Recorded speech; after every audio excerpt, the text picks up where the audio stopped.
გაიხსნა მაგისტრალი, რომელიც ბალტიისპირეთის სამ ქვეყანას, ლიეტუვას, ლატვიასა და ესტონეთს პოლონეთთან აკავშირებს. ეს იმ ფონზე ხდება, როცა ევროპასა და რუსეთს შორის დაძაბულობა იზრდება. ვია ბალტიკის სახელით ცნობილი გზატკეცილი ბელარუსსა და რუსეთის კალინინგრადის ანკლავს შორის მდებარე ვიწრო ზოლზე, სუვალკიის უბსკრულზე გაივლის.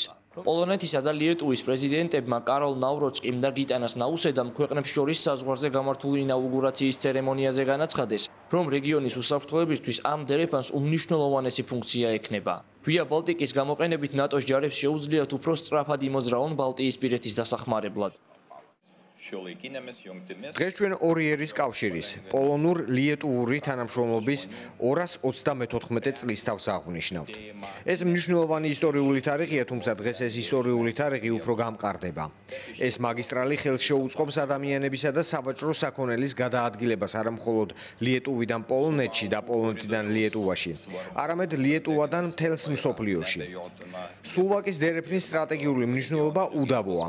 ვია ბალტიკის გზატკეცილს უდიდესი მნიშვნელობა ექნება სამხედრო მობილობისთვისაც. მე მჯერა, რომ სამხედრო მობილობის ეს ასპექტი კიდევ უფრო დიდ როლს შეასრულებს მომავალში, როდესაც ვია ბალტიკას გზატკეცილი სრულად დასრულდება.